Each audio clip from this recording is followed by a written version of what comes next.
तो CC I वाले बंदे जो ट्रबल शूटिंग स्टेप फॉलो कर सकते हैं वो आप भी कर सकते हैं। इतना इंपॉर्टेंट है ये। किसी को अगर कुछ भी समझ नहीं आ रहा है, वो ब्लैंक है, कुछ समझ नहीं आ रहा है कि कहाँ पे फेस प्रॉब्लम हो रहा है, ये कम्युनिकेशन है, यूजर को बार बार पेज रिसेट हो रहा है, कुछ कम्युनिकेशन नहीं हो रहा है। आप चेक कर रहे हो अपने साइड से कनेक्टिविटी सही है, आप पिंग करके चेक कर लिए, आईपी एड्रेस रीचेबल है, सब कुछ ठीक है, बट फिर भी वो कम्युनिकेशन हो नहीं रहा है। कोई पर्टिकुलर सर्वर पे कोई डेटा उनको अपलोड करना है, लेकिन वो कम्युनिकेशन हो ही नहीं रहा है।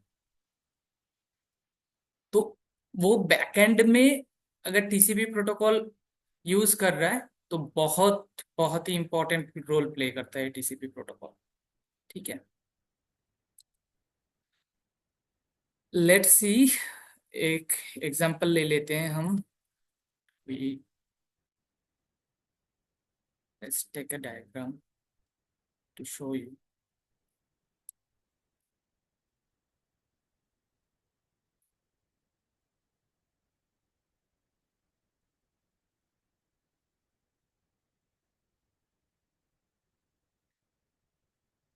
यहाँ पे मेरा पीसी हो गया और यहाँ पे हो गया मेरा सर्वर।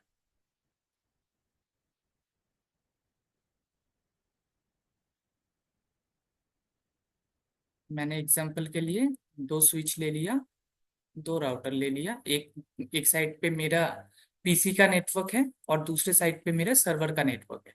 ठीक है, अब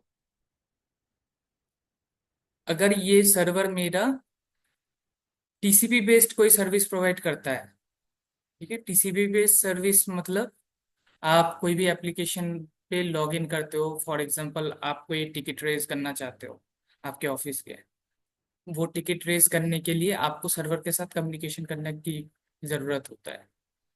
तो सर्वर के साथ कम्युनिकेशन कैसे करोगे, उसके लिए बैकएंड में क्या चलता है, अगर सर्वर पे आप रीचेबल नहीं कर पा रहे हो, तो ये सारी जो ट्रबल शूटिंग रिलेटेड इश्यूज है, वो अगर आप ये फ्लो समझ जाओगे तो आप इजीली कर सकते हो कहाँ पे फेस हो रहा है, कहाँ पे प्रॉब्लम है।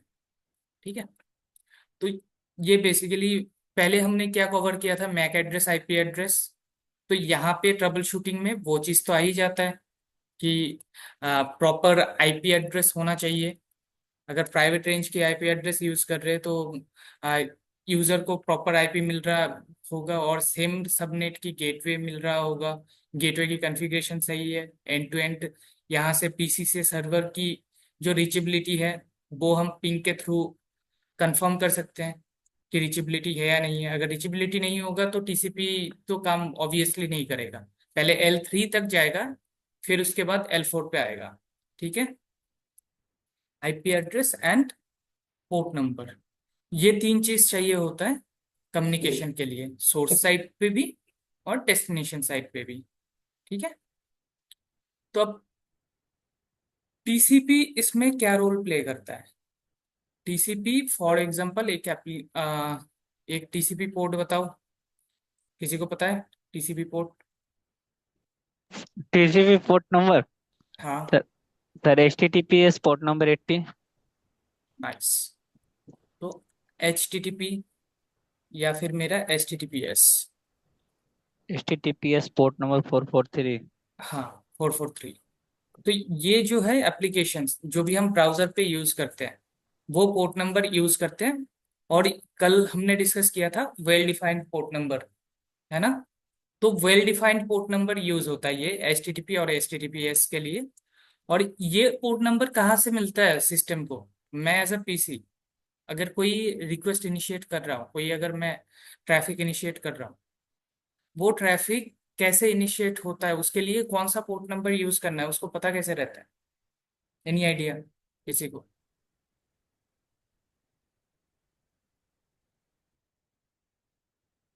तो गाइस, पीसी के पास ना ऑलरेडी वेल डिफाइंड एप्लीकेशंस की लिस्ट रहता है। ठीक है, वो एग्जैक्टली exactly कौन से फोल्डर पे रहता है मैं भूल गया हूँ, वो गूगल करके फाइंड आउट कर सकता है, आई थिंक।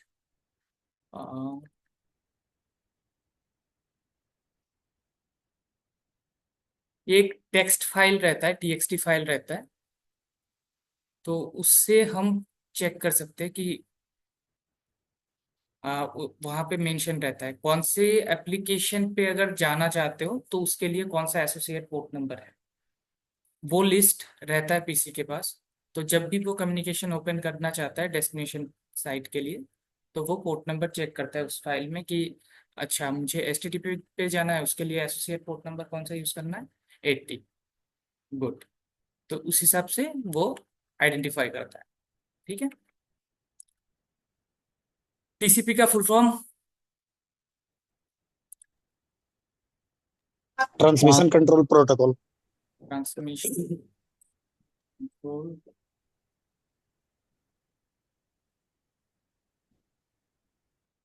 साइज थोड़ा बड़ा कर लेते हैं। Transmission control.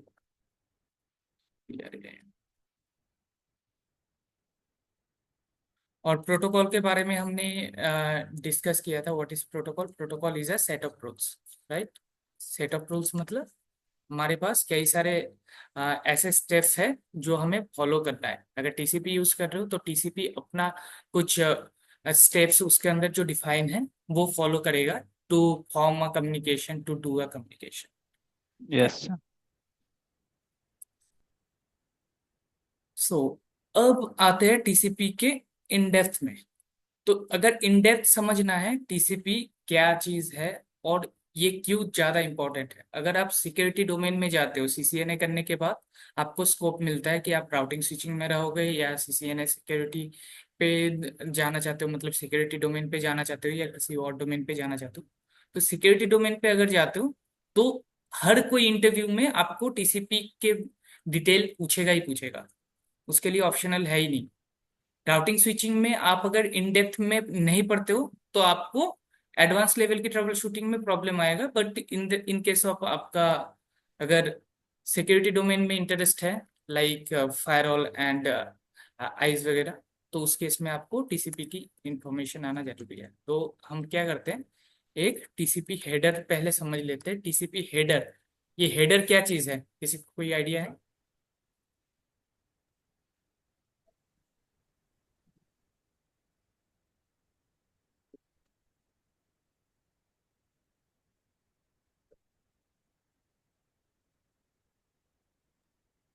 यस साकिब बताइए। सर, यहाँ जैसे source port number, destination port number, किस टाइप का मतलब सर्विस एक्सेस करना चाहते हैं उसमें लग के बेसिकली जाता है। What is header, my question is that कि हेडर क्या है। सर ये तो नहीं बता पाऊंगा ऐसे। ओके। शालिग्राम, गीतम, आप दोनों में से कोई ट्राई करना चाहोगे? No sir. ओके। तो बेसिकली भाई हेडर ये है, कोई भी प्रोटोकॉल है ना, तो प्रोटोकॉल अपना कैरेक्टरिस्टिक्स कि वो कैसे काम करेगा, उसके लिए प्री रिक्विजिट क्या क्या है, क्या क्या चीज उसको चाहिए होता है। जैसे मैं आपको कह दूं कि आप मेरा सिस्टम नहीं चल रहा है, उसके रिगार्डिंग एक टिकट रेज कर दो ताकि कोई सपोर्ट टीम मुझे हेल्प कर पाए। तो टिकट रेज करने के लिए आपको प्री रिक्विजिट क्या है, उस जिस टूल पे आप टिकट रेज करोगे उस टूल का एक्सेस चाहिए होगा आपको, और मुझे किस टाइप का इशू आ रहा है उससे रिलेटेड इंफॉर्मेशन चाहिए होगा आपको, है ना। तो ये कुछ प्री रिक्विजिट चीजें हैं जो कि मुझे पहले से चाहिए होता है। तो हेडर इंफॉर्मेशन के अंदर वही सारे टीसीपी की प्री रिक्विजिट थिंग्स होते हैं। जे कोई भी पैकेट, टीसीपी की पैकेट अगर इनिशिएट होगा उसके साथ वो सारे इंफॉर्मेशन ऐड करके उसके बाद ही टीसीपी पैकेट इनिशिएट होगा। अगर उसमें से मिसिंग है, जो मैंडेटरी फील्ड्स है उसमें से कुछ मिसिंग है, तो वो एरर थ्रो करेगा कि ये प्रॉपरली ये टीसीपी पैकेट जो है प्रॉपरली फॉर्म्ड नहीं है। तो उस केस में क्या होगा, पैकेट आपका ड्रॉप हो जाएगा। सर एक क्वेश्चन है। हाँ। ये हेडर्स ये प्रोटोकॉल का होता है जैसे टीसीपी बोल रहे हैं। हम्म। तो ये प्रोटोकॉल है। हाँ तो पोर्ट जितने भी प्रोटोकॉल है सबका हेडर अलग अलग होता है या कुछ ही पोर्ट है जिसका प्रोटोकॉल है जिसका हेडर होता है। बिल्कुल भाई, प्रोटोकॉल जिस जिसका प्रोटोकॉल यूज होता है उन सब प्रोटोकॉल का अलग अलग हेडर होता है। मैंने आईपी कल पढ़ाया था, आईपी एक प्रोटोकॉल है, तो इसका भी हेडर है। मैंने वीडियो अपलोड कर रखा है, उस पर आप रेफर कर सकते हो, कोई डाउट है तो बताना, सर एक बार सर देख। एक ही आईपी एड्रेस का तो सुना था, उसका मतलब एक दो वीडियो ही देखा हूँ, हम्म। बट सारे प्रोटोकॉल के बारे में नहीं पता था कि सबका हेडर होता है या नहीं होता है। हाँ, सभी ऑल प्रोटोकॉल की हेडर्स होता है भाई। जो हमारे पास मैंडेटरी सीसीएनए के अंदर मैंडेटरी थिंग्स है, जो मस्ट आपको जानना ही जानना है, कि हेडर की इंफॉर्मेशन आपके फ्यूचर ग्रोथ के लिए सही रहेगा अगर आप इन डेप्थ पढ़ते हो। अगर आप ऊपर ऊपर से पढ़ते हो तो आपको आइडिया होना चाहिए कि कुछ हेडर्स होता है जो कि आपका हेल्प करता है कम्युनिकेशन में। ठीक है। तो आपको कोशिश करना कि जितना हो सके याद रखने की, ताकि आगे चल के जो भी इंटरव्यू रिलेटेड क्वेश्चंस हो ना, अभी सीसीएनए लेवल पे आपको हेडर की इंफॉर्मेशन कोई नहीं पूछता, लेकिन जब आप सीनियर सीनियर रिप्रेजेंट कर रहे हो ना, सीनियर इंजीनियर प्रोफाइल के लिए जा रहे हो, तो उस टाइम पे हेडर की इंफॉर्मेशन पूछ लेते हैं। और ओके सर। हाँ, और अगर एक्सपर्ट लेवल पे जा रहे हो तो रियल टाइम सिनेरियो ही पूछ लेंगे कि ऐसा ऐसा है तो आप कैसे करोगे। तो वो ट्रबल शूटिंग के लिए फिर आपको इन डेप्थ नॉलेज होना ही चाहिए। इन डेप्थ नॉलेज यही है भाई, जो एक सीसीएनए करता है और सीसीआई करता है उसके बीच में कोई फर्क नहीं है, अगर वो अच्छे से ये सारी चीजें पढ़ रहा है। तो आईपी प्रोटोकॉल का भी हेडर है, टीसीपी प्रोटोकॉल का भी हेडर है, ठीक है, यूडीपी का भी है।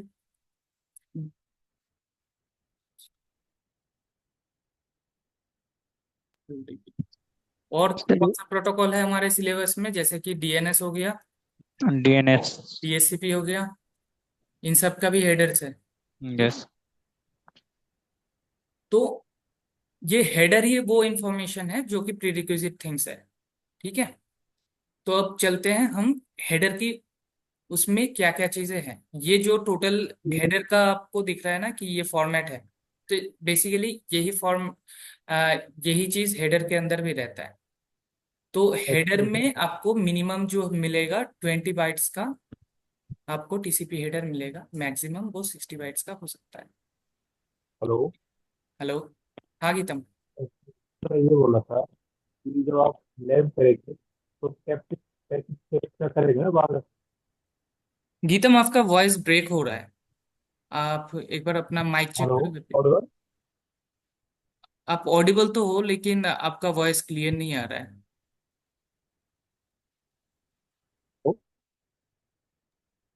हेलो। ना ऑडिबल सर। हाँ, अब सही है, अब बेटर है। हाँ जी, बताइए। जब हम कोई जैसे कि एक लैब बनाएंगे बेसिकली, हाँ। तो राउटर लेके और उसे स्विच कनेक्ट करके, तो हम उसे पैकेट कैप्चर कर सकते हैं ना, जैसे पैकेट है सब करते हैं, तो उसमें बिल्कुल। देखता है कि कौन सा हेडर है, कितना बाइट का है, आईपी हम्म। टीसीपी हेडर है कितने बाइट का है, चेक सम है, सब हम्म। देखना पड़ेगा ना हमें इस पे पैकेट फ्लो पे। हाँ, बेसिकली अगर आपको वो करना है, पैकेट कैप्चर करना है और टीसीपी हेडर्स वगैरह करना है ना, तो उसके लिए आप लैब बनाओगे, जो राउटर और स्विच लेके आप लैब बनाओगे ये कह रहे हो, तो उस पे आपको एक टीसीपी एक्सेप्ट करता हो वैसा वाला सर्वर भी तो चाहिए, है ना। ये हम वायर साहब में कर सकते हैं ना, जो वायर वायर साहब। वायर शार्क तो ठीक है, अगर टीसीपी आप पैकेट इनिशिएट कर रहे हो, फॉर ओके। एग्जांपल मैं एचटीटीपी रिक्वेस्ट इनिशिएट करना चाहता हूँ, ठीक है।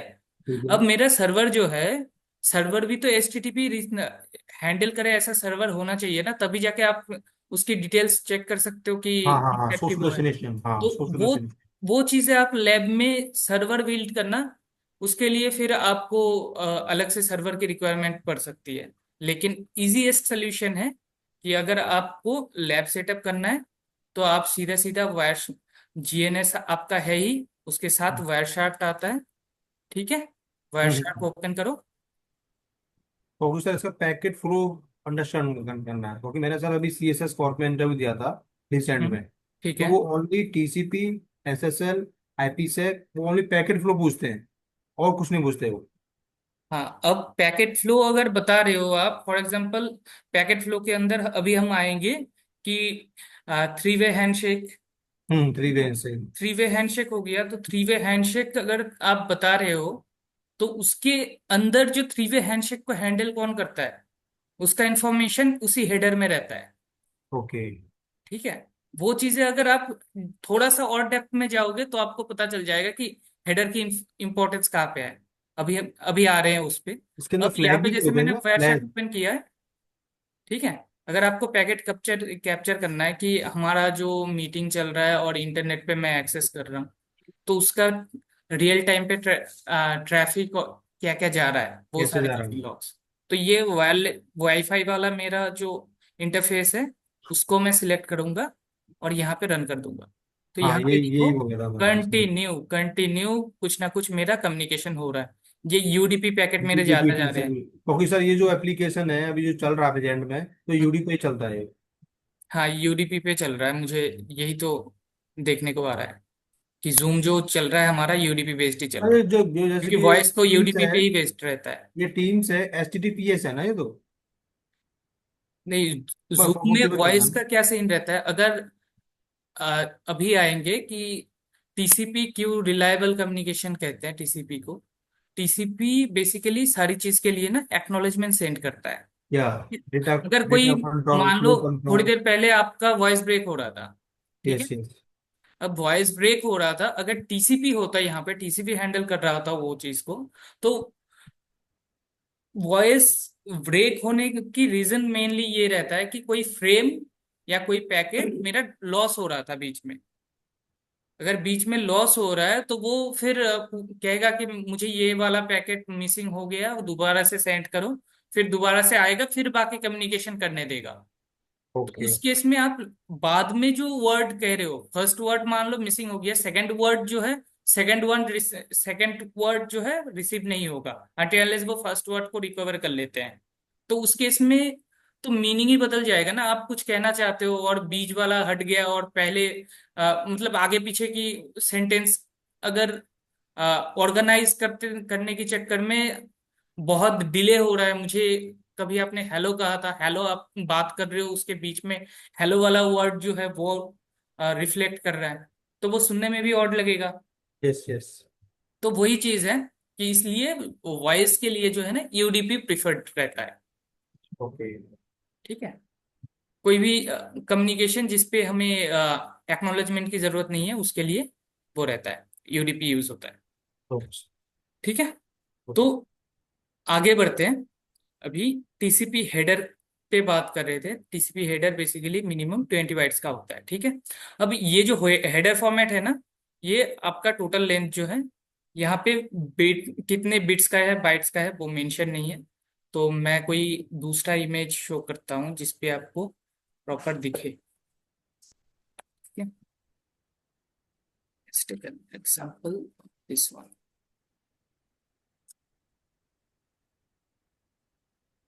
ठीक है, ये हेडर काफी अच्छा है। तो इस पे आप अगर देखोगे तो फर्स्ट जो है सोर्स पोर्ट, डेस्टिनेशन पोर्ट, ये एक्सप्लेन करने जैसी चीज है ही नहीं। आप सभी को पता है कि ये सोर्स जो इनिशिएट करेगा ट्रैफिक, सोर्स सिस्टम वो यूज करेगा, और डेस्टिनेशन पोर्ट जिसके लिए इनिशिएट करेगा उसका पोर्ट नंबर। फॉर एग्जांपल मेरे केस में, मेरे यहाँ पे अगर मैं पीसी हूँ, पोर्ट नंबर के लिए मैंने बताया था, डायनेमिक पोर्ट नंबर्स की रेंज बताया था ना। Yes sir. हाँ, तो डायनामिक पोर्ट्स की रेंज में वो यूज पीसी जेन सोर्स पोर्ट लगाएगा। और वेल डिफाइंड जो पोर्ट नंबर्स है, जैसे कि आप एचटीटीपी या एचटीटीपीएस सर्विस यूज कर रहे हो, जो भी सर्विस यूज करना चाह रहे हो, उसका पोर्ट नंबर यूज होगा एज अ डेस्टिनेशन। अगर आप एचटीटीपी यूज कर रहे हो तो 80 यूज होगा। अगर मैं कमांड प्रॉम्प्ट ओपन करता हूँ और यहाँ पे एक कमांड चलाता हूँ, तो ये बेसिकली क्या करता है, नेट स्टेट कमांड आपको ये बताता है अभी कौन कौन से मेरे एक्टिव कनेक्शन चल रहा है इस सिस्टम पे। मैंने जितने भी कनेक्शन फॉर्म किए हैं, मैंने गूगल पे कुछ सर्च किया है, जूम कनेक्ट किया है, इंटरनेट से जो कम्युनिकेशन चल रहा है, वो मेरे यहाँ पे कनेक्शन कौन कौन से हैं वो दिखा रहा है। अब यहाँ पे अगर देखोगे आप, मेरा सोर्स आईपी अगर 1.4 दिखा रहा है ना सोर्स आईपी, और ऊपर वाले सारे मेरे लूपबैक की आईपी दिखा रहा है 127.0 की रेंज में। ऊपर वाले जो कम्युनिकेशन है, ये बेसिकली क्या है कि मैं अपने लूप बैक से एक डायनामिक पोर्ट नंबर यूज कर रहा हूं, और डायनामिक पोर्ट के साथ लोकल होस्ट जहां पे भी दिखे आपको, तो मान लो कि आपके पीसी से बाहर ट्रैफिक नहीं जा रहा है, वो आपके पीसी में ही है। पीसी क्या कर रहा है, खुद के सिस्टम से कोई दूसरे एप्लीकेशन जो ओपन कर रहे हैं हम, कोई दूसरे सर्विस को वो एक्सेस करने की कोशिश करता है। तो वो उसके जो डिफाइंड पोर्ट, रैंडम पोर्ट्स पे वो ओपन कर लेता है। जो भी एप्लीकेशन है, मान लो आप एक्सेल ओपन कर रहे हो, तो एक्सेल के लिए कोई एप्लीकेशन ओपन करना हो, तो वो सिस्टम कैसे हैंडल करता है उस कनेक्शन को, वो ऐसे हैंडल करता है कुछ। ठीक है। वैसे एक्सेल यूज करने के लिए वो टीसीपी यूज करेगा या नहीं करेगा, वो बैकएंड में कैसे प्रोसेस है, वो सारी चीजें उसका हेडेक है। अभी हम थोड़ा बाहर की कम्युनिकेशन समझते हैं। मान लो कि ये इंटरनेट पे जा रहा है एचटीटीपीएस के साथ। मेरा सोर्स पोर्ट क्या दिखा रहा है, सोर्स आईपी 1.4। अगर आप वैलिडेट करना चाहते हो 1.4 है या नहीं, तो मैं अगर अपना वाईफाई की वो दिखाता हूँ ना आपको। IP address. हाँ, आईपी एड्रेस। ये वाईफाई की मैं आपको आईपी एड्रेस अगर दिखाऊं, तो यहाँ पे क्या दिख रहा है आपको, आईपी एड्रेस 1.4। तो यही आईपी लेके बाहर जा रहा है। मैं वाईफाई से कनेक्टेड हुआ अभी, ठीक है। तो ये पोर्ट नंबर यूज कर रहा है और ये इस आईपी पे जा रहा है। ये आईपी कौन से सर्वर का है या फिर कौन से साइट का है, वो अगर आपको आइडेंटिफाई करना है, तो उसके लिए लेट्स सी इससे रिकवरी होता है या नहीं।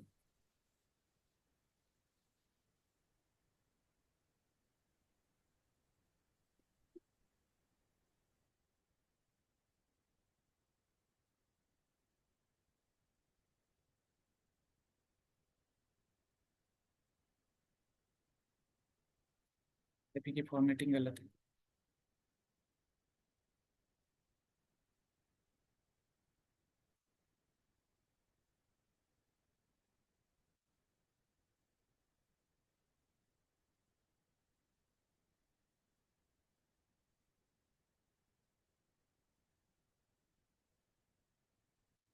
जब आप लुकअप करते हो ना, तो ज्यादातर केसेस में जो भी पब्लिक आईपीज है, तो वो कौन से ऑर्गेनाइजेशन को असाइंड है, और उसका ओनर कौन है, वो किस डोमेन पे बिलोंग करता है, वो सारी इंफॉर्मेशन आपको मिल जाता है।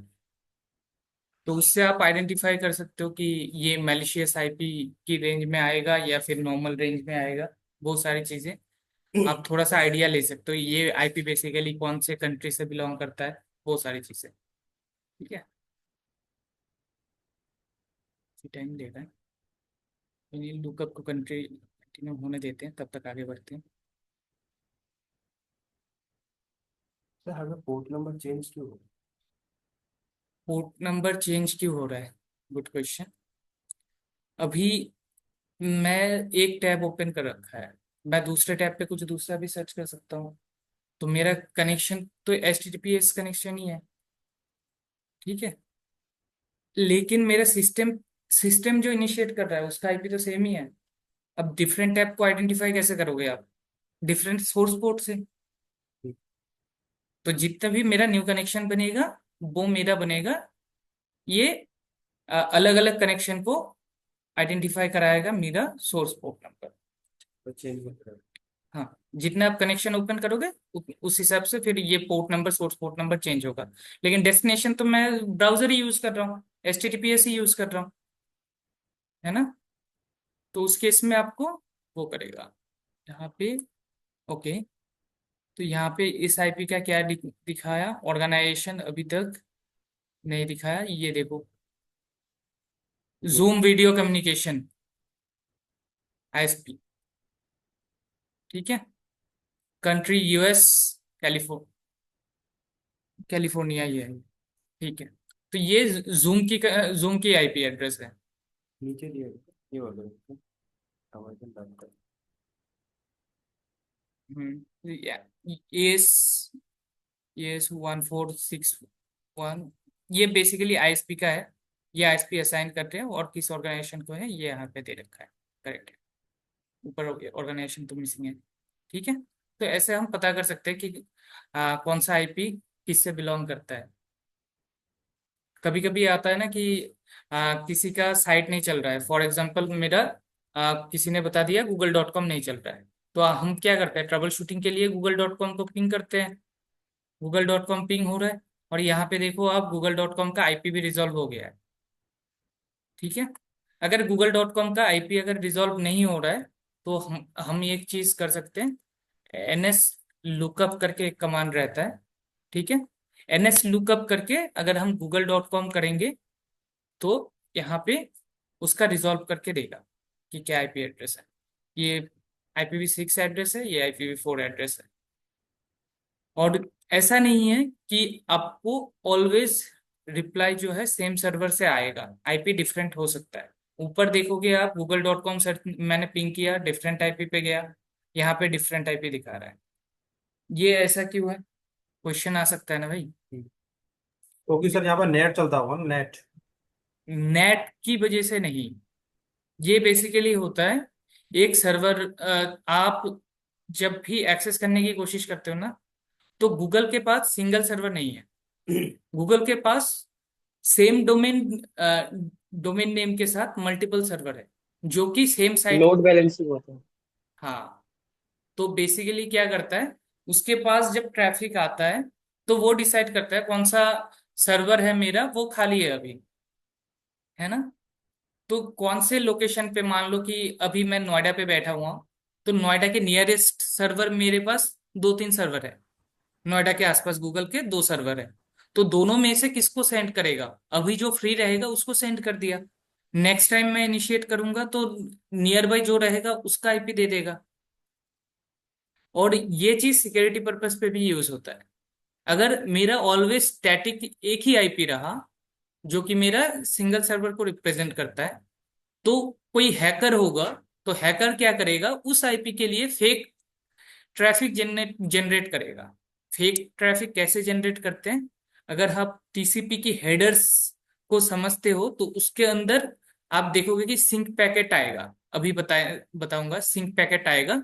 तो सिंक कनेक्शन जब इनिशिएट होता है ना, तो hacker basically complete TCP three way handshake का वेट नहीं करता है, वो आधा अधूरा छोड़ देता है और फेक इनिशिएट करता रहता है न्यू कनेक्शन के लिए। तो बहुत ज्यादा कनेक्शन एक सर्वर हैंडल नहीं कर पाता, उसका भी कुछ लिमिटेशन रहता है। सर्वर है वो भी सीपीयू मेमोरी, सीपीयू एंड उस पे रिलाई करता है, रैम पे, है ना। तो वो कभी ना कभी तो क्रैश कर ही सकता है अगर ज्यादा लोड दे दोगे तो। तो वो सारी चीजें, कई सारे डिफरेंट टाइप्स के अटैक्स होते हैं, जो हम कहते हैं ना कि हैकर्स ने हैक कर लिया। उसके पीछे हैकर भी ना कुछ ऐसे ही स्टडी करता है पहले। वो पहले समझता है कि कौन सा प्रोटोकॉल चल रहा है, उस पे क्या क्या फीचर्स है, और उस फीचर में से किस फीचर को मैं एक्सप्लॉइट कर सकता हूँ, किस पे मैं अटैक कर सकता हूँ। ठीक है। वो चीजें समझ के उसके बाद वो अपना हिसाब से प्लान बनाता है। रैंडम ऐसा नहीं उठ के आ गया और किसी को भी हैक कर लिया। वो पहले अपना टारगेट सेट करता है और उसको एक्सप्लोर करता है, उसके बारे में इंफॉर्मेशन कलेक्ट करता है, फिर आगे बढ़ता है। तो इसीलिए ये टीसीपी जो है और ज्यादा इंपॉर्टेंट हो जाता है। आपके सर्वर को अगर प्रोटेक्ट करना है, तो कहाँ कहाँ पे आपकी ड्रॉबैक्स, ड्रॉबैक्स तो नहीं कहूंगा, कहाँ कहाँ पे एक्सप्लॉइट करने की चांसेस है, उसको आप कैसे मीट करोगे, वो अगर हेडर्स के बारे में इंफॉर्मेशन है तो ज्यादा बेहतर है।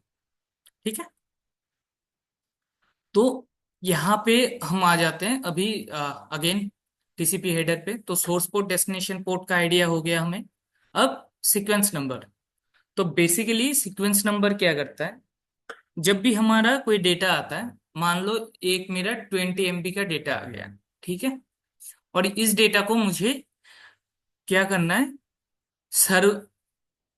सर्वर पे अपलोड करना है। मैं पीसी हूँ, पीसी से मैं यहाँ पे सर्वर पे अपलोड करना चाहता हूँ उस डेटा को। उसके लिए मैं अगर 20 बाइट्स 20 MB की डेटा करूंगा, वो ह्यूज फाइल है, तो उसको क्या करेगा, अगर लार्ज फाइल है तो उसे सेगमेंट वाइज डेटा को सेगमेंटेड कर देगा। मान लो 20 बाइट्स को उसने 4 MB करके पांच वो बना दिया, 5 सेगमेंट बना दिया, ठीक है, 1 2 3 4 5, ऐसे 5 सेगमेंट बना दिया। अब 5 सेगमेंट में से पहला सेगमेंट को क्या नाम दे दिया, 1/5। ठीक है, तो ऐसे करके नेक्स्ट वाले को क्या कर दिया, वो दे दिया 2/5। तो सीक्वेंस नंबर यही चीज को ट्रैक करता रहता है। रीऑर्गेनाइज कैसे करेंगे, अगर मैं एक जगह से दूसरे जगह पे सेंड कर रहा हूं कोई डेटा, उसको ऑर्गेनाइज भी करना पड़ेगा। डीऑर्गेनाइज हो जाता है कभी कभी। क्या होता है कि मैं अगर इधर से भेज रहा हूँ, ट्रैफिक इधर से भेज रहा हूँ, मेरे पास और एक राउटर है। ठीक है, यहाँ पे फॉर एग्जांपल आप ये ले लो कि यहाँ पे मेरा और एक राउटर है, वो ऐसे कनेक्टेड है। ये मेरा शॉर्टेस्ट पाथ है ऊपर वाला, और ये मेरा थोड़ा सा लंबा पाथ। तो अगर कोई पैकेट मेरा मान लो ऊपर से गया, इधर से गया, तो वो जल्दी पहुंचेगा। कोई पैकेट जो है इधर से गया, वो लेट पहुंचेगा, है ना। मान लो फर्स्ट पैकेट मेरा ऊपर से गया, सेकंड पैकेट इधर से गया, थर्ड पैकेट इधर से गया। तो अब यहाँ पे पहुंचने, सेकंड पैकेट पहुंचने से पहले थर्ड पैकेट पहुंच जाएगा। तो 1 3 2 करके पैकेट हो जाएगा। अब उसको ऑर्गेनाइज भी तो करना है, 1 2 3 सीक्वेंस में भी तो लाना है। वही सारी इंफॉर्मेशन रहता है सीक्वेंस नंबर के अंदर। ठीक है, और उसके बाद आ जाता है हमारा एक्नॉलेजमेंट नंबर। बेसिकली हम टीसीपी क्या करता है, कोई भी कम्युनिकेशन कर रहे हो, कोई डेटा सेंड कर रहे हो, तो उसका रेस्पॉन्स देता है कि कंफर्मेशन देता है। लाइक मुझ मेरा मैं अगर डेटा सेंड कर रहा हूँ तो डेटा रिसीव हो गया उसको या नहीं हुआ है। तो ये अगर एक्नॉलेजमेंट नहीं देता तो फिर क्या होता, कोई मेरा पैकेट अगर ड्रॉप हो गया, मान लो 2 नंबर पैकेट मेरा ड्रॉप हो गया, तो वो कभी पता ही नहीं चलेगा मुझे कि 2 नंबर पैकेट मेरा ड्रॉप हो गया था। तो मैं पीडीएफ जो सेंड कर रहा था वो इनकम्प्लीट हो जाएगा या फिर ओपन नहीं होगा प्रॉपरली, है ना। तो इसी वजह से टीसीपी कम्युनिकेशन में एक्नॉलेजमेंट मिलता है। और that is the reason why इसको हम कहते हैं कि रिलायबल कनेक्शन। सर हेलो, हाँ। सर इसमें जो है तो ये दो टाइप का सीक्वेंसी एक्नॉलेजमेंट आता है, एक रॉ सीक्वेंस नंबर, एक रिलेटिव सीक्वेंस नंबर। सॉरी, और एक बार बताना। सर एक raw sequence number acknowledgement number होता है, एक होता है relative sequence number acknowledgement number. Raw sequence number and relative sequence number. जी हाँ सर, इसी के अंदर होती है, जब सीक्वेंसी के अंदर ही हेडर ओपन करने पे अगर कैप्चर करके ओपन किया जाए ना तब दिखता है उस पे। ओके, चलो हम हेडर को भी साइड बाय साइड ओपन करके चेक करते हैं। तो अगर आपको किसी भी चीज का हेडर, आपको बनी बनाई हेडर चेक करना है ना, तो एक साइट है क्लाउड शार्क टीसीपी। ठीक है, अब क्लाउड शार्क साइट के अंदर कुछ एप्लीकेशन का कुछ वो टीसीपी का डंप, वायर शार्क डंप, तो उसको आप एनालाइज कर सकते हो। लाइक टीसीपी हो गया, डीएनएस हो गया, डीएचसीपी हो गया, अगर आप चेक करना चाहते हो तो वो कर सकते हो। ठीक है, तो हम यहाँ पे चलते हैं क्लाउड शार्क के अंदर, पीका फाइल को हम चेक करते हैं। ये आ गया मेरा टीसीपी का। ठीक है, टीसीपी के अंदर ये वायर शार्क के पैकेट कैप्चर्स है सारे। ठीक है, तो मैं फर्स्ट पैकेट को पकड़ता हूँ, और यहाँ पे ऊपर अगर देखोगे, फर्स्ट ये ओएसआई मॉडल को फॉलो कर रहा है। फर्स्ट, उसके बाद second layer, third layer and fourth, और उसके बाद और कुछ रहेगा तो वो फिर फिफ्थ एप्लीकेशन लेयर, लेयर 7 को रिप्रेजेंट करेगा। ठीक है, फॉर एग्जांपल मैं अगर एचटीटीपी को करता हूँ, तो यहाँ पे आपको टीसीपी ट्रांसमिशन कंट्रोल प्रोटोकॉल के बाद आपको एप्लीकेशन लेयर भी दिखेगा। ठीक है, तो अभी हम टीसीपी पे ही जाते हैं। ठीक है, चलो यहाँ पे आ जाते हैं हम। Let's see, port number, source port, destination port क्या यूज कर रहा है, 80 कर रहा है। ठीक है, आगे चलते हैं कम्युनिकेशन में। ये सर है। ओके, तो सीक्वेंस नंबर जो है मुझे 0 दिखा रहा है, रिलेटिव ये जी। सीक्वेंस नंबर और रॉ सीक्वेंस नंबर। तो यस सर। बेसिकली ये सीक्वेंस नंबर में रॉ सीक्वेंस नंबर क्या है और रिलेटिव सीक्वेंस नंबर क्या है, इसको अगर हम ये ट्रैक करना चाहते हैं, यहाँ पे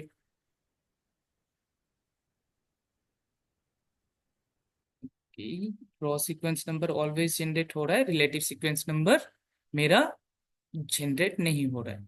तो मैंने जो अभी सीक्वेंस नंबर के बारे में बताया था, वो रिलेटिव सीक्वेंस नंबर बेसिकली दो चीज पे रिलाई करे। वो होगा मेरा, जब मेरा डेटा कम्युनिकेशन होगा, डेटा पे अगर मेरा सेगमेंटेशन हो रहा है, ठीक है, तो उस केस में रिलेटिव सीक्वेंस नंबर यूज होगा। और बाकी मेरा एक कम्युनिकेशन हो रहा है, मान लो कि मैंने कोई टीसीपी सिंक पैकेट, एक पैकेट सेंड किया है, उस पैकेट को ट्रैक करने के लिए वो सीक्वेंस नंबर ऐड करेगा, वो कि रॉ सीक्वेंस नंबर आएगा वहां पे। Yes sir. ठीक है, एक मेरा यहाँ पे सिंक, उसका रिप्लाई में सिंक एक और एक आता है, ये मैं बताऊंगा। ये थ्री वे हैंडशेक होता है, ठीक है। Sink, yes. देखोगे सिंक, और उसका रिस्पॉन्स जो है, पहले ये बैक। चीज ना एनालाइज करने से पहले ऑलवेज देख लेना सोर्स टू डेस्टिनेशन कहाँ पे भेज रहे हैं, और प्रॉपर डेस्टिनेशन से रिस्पॉन्स आ रहा है या नहीं आ रहा है। कभी कभी आप पैकेट एनालाइज करने की कोशिश करते हो और आप ये फिल्टर प्रॉपर नहीं लगाते हो, तो उस केस में आप मिस कर जाते हो कई चीजें। सर सीक्वेंस ही नहीं पकड़ में आते हैं ना। सॉरी। मतलब सीरियल नंबर से नहीं मतलब चेक कर पाएंगे वैसा ना। सीरियल नंबर से, सॉरी जैसे समझा। सर सीक्वेंस ही हो गया ना, जैसे नंबर वाइज पता नहीं चल पाएगा अगर फिल्टर नहीं किए तो। बहुत बिल्कुल सारा होता है ना। बिल्कुल, मैंने एक साथ मल्टीपल टैब ओपन कर रखा है ना।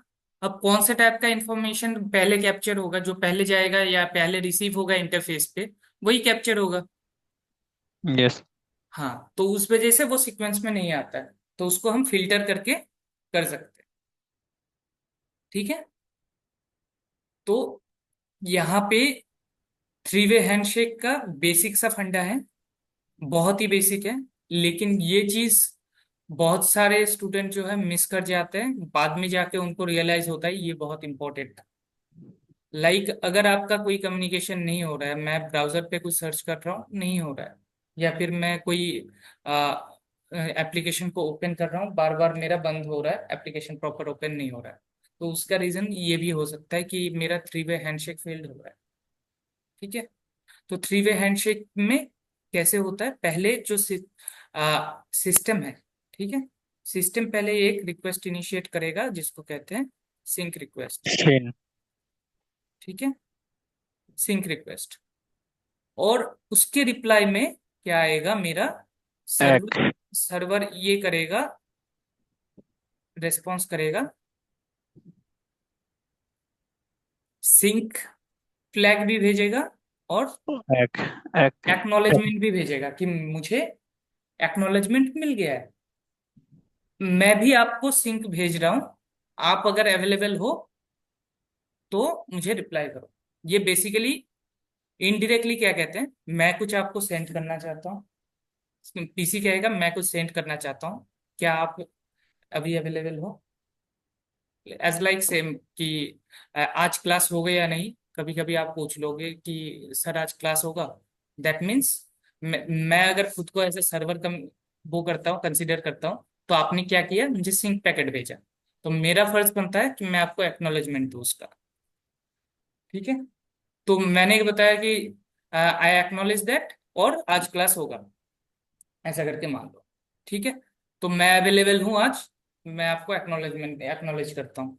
तो उसके बाद आप तक ये पैकेट रिसीव हो गया, उसका भी कंफर्मेशन दोगे आप, तो आप क्या करोगे, इधर एक्नॉलेजमेंट भेजेगा। एक्नॉलेजमेंट दोगे। बिल्कुल, इधर आप क्या करोगे, मुझे एक पैकेट भेजोगे, ओनली एक्नॉलेजमेंट रहेगा इसका। तो थ्री वे, इस प्रोसेस को कहते हैं थ्री वे हैंडशेक। हाँ, सिंक, सिंक एक। सर हाँ, ये टीसीपी का है जो, तो एवरी पैकेट जगह डेटा रिसीव होगी तो सभी का एक्नॉलेजमेंट देगी फिर। हेलो। नहीं नहीं नहीं नहीं, ये चीज जो है ना, पहले थ्री वे हैंडशेक क्या चीज है, पहले मतलब अच्छे से समझो। थ्री वे हैंडशेक है कि अवेलेबिलिटी चेक कर रहा है इससे कि सर्वर अवेलेबल है या नहीं कम्युनिकेशन करने के लिए।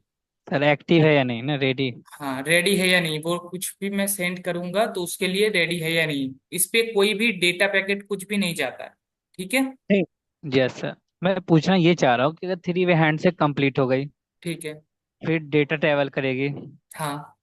तो उसमें भी अगर हर एक पैकेट डेटा को रिसीव होगी तो वो क्लाइंट के थ्रू तो जाएगी ही एक्नॉलेजमेंट कि मैंने ये रिसीव कर लिया, ये पैकेट हम्म। एक्ट तो जाएगी ही हर हर पैकेट रिसीव करने के बाद। हाँ। यही पूछना चाहता था कि हाँ। मतलब डेटा उसमें ट्रांसमिशन में भी एक्नॉलेजमेंट की यूज होगी। हाँ, उसमें ना एक वो रहता है। आ, मैं अभी थोड़ी देर में बताता हूँ वो क्या चीज़ है। पहले इस वन बाय वन कवर करते हैं। थ्री थ्री वे हैंडशेक में कोई डाउट? सिंक एक्ट जो बता रहे हैं, वो एक और मतलब सिंक एक्ट। सिंक एग बेसिकली यहाँ पे दो फ्लैग को ऐड करके भेजता है। एक सिंक का पैकेट हो गया, तो सिंक पैकेट में एक सिंक फ्लैग रहता है, ठीक है। तो उसको भी ऐड करता है और एक्नॉलेजमेंट का भी फ्लैग रहता है। तो दो दो अलग अलग फ्लैग को एक साथ मर्ज करके वो सेंड करता है। तो एक ही पैकेट के अंदर मल्टीपल दो अलग अलग से सर्वर सेंड करने की बजाय एक साथ सेंड कर देता है। ठीक है। तो ऐसे होता है। ये चीज है थ्री वे हैंडशेक। इंटरव्यू में जो भी फ्रेशर है उनके लिए इंपॉर्टेंट है ये थ्री वे हैंडशेक क्या है। ठीक है। अब आगे चलते हैं हम। हेडर्स पे थे। यहाँ पे एक्नॉलेजमेंट नंबर दिख रहा है, सीक्वेंस नंबर पहले डिस्कस किया हमने। अब एक्नॉलेजमेंट नंबर में क्या चीज है कि एक्नॉलेज कर रहा है या नहीं कर रहा है। ठीक है। वो चीज एक्नॉलेजमेंट नंबर से डिफाइंड होगा। ये 32 बिट्स का होता है, जैसे 16 + 16 32 बिट्स। अब आता है ये जो हेडर्स है इक्वली इंपॉर्टेंट है। जैसे ऊपर वाले इंपॉर्टेंट है वैसे इक्वली इंपॉर्टेंट है। ये चीज अगर अच्छे से नहीं समझोगे ना तो ओएसआई मॉडल के अंदर आपको ओएसआई मॉडल बेसिकली क्या करता है, ओएसआई मॉडल बताता है कि आपको कैसे कम्युनिकेशन करना है, क्या चीज होना है क्या चीज नहीं होना है must.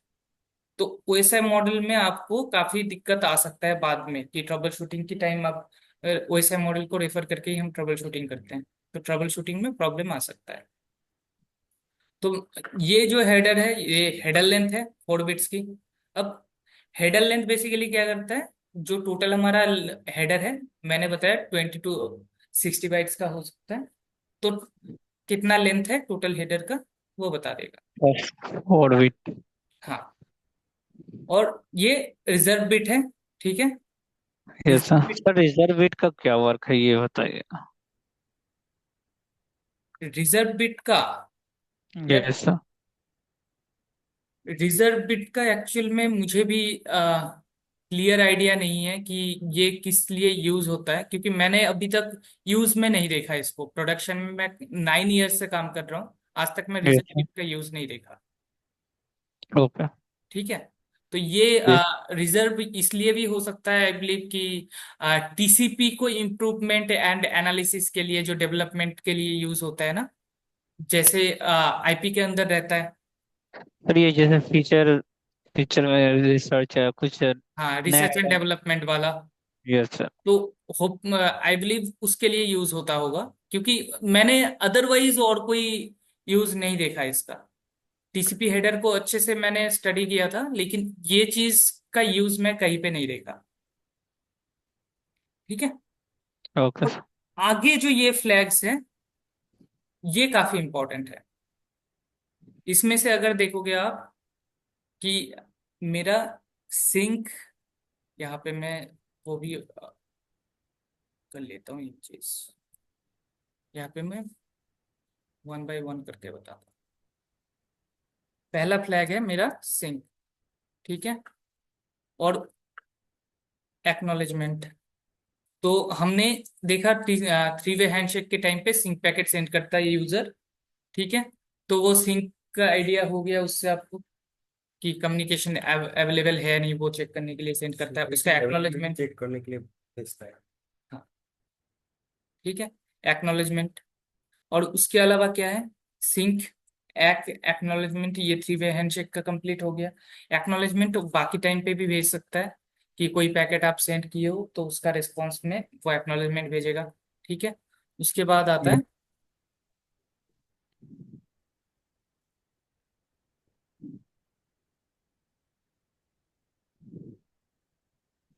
Urgent, urgent point, window size. Reset. ठीक है, रीसेट होता है। और एक होता है मेरा फिन होता है, मतलब फिनिश। और क्या रहता है मेरा इसके अलावा? ओके, सिंक क्या है? Urgent, push. ठीक है, ये बेसिकली कुछ फ्लैग्स और फ्लैग्स हैं। सिंक, अगर देखो, सिंक, फिन, रीसेट, पुश, एक्ट एंड अर्जेंट, अच्छा। ये सिक्स, मेनली ये सिक्स सिक्स फ्लैग्स है। ठीक है। अब हम देखते हैं, पहले तो इस पे आ जाता है, ये काफी इजी है। फिन पैकेट क्या करता है, फिन फ्लैग क्या करता है? अगर मैंने थ्री वे हैंडशेक के थ्रू ये कम्युनिकेशन ओपन किया, स्टार्ट किया, थ्री वे हैंडशेक स्टेब्लिश हो, कंफर्मेशन आ गया, फिर एक कम्युनिकेशन चैनल ओपन हो गया, उस पर हम कम्युनिकेशन करेंगे। अब मेरा कम्युनिकेशन जो करना था वो हो गया, उसको बंद भी तो करना है, तो वो बंद करने की रिक्वेस्ट मैं डालूंगा फिन के थ्रू, फिनिश। ठीक है, फिन फ्लैग करेंगे तो मतलब बेसफुली मैं, म्यूचुअली हम डिसाइड कर रहे हैं, मैं सर्वर को बता रहा हूँ कि मुझे अब बंद करना है, मुझे और नहीं चाहिए।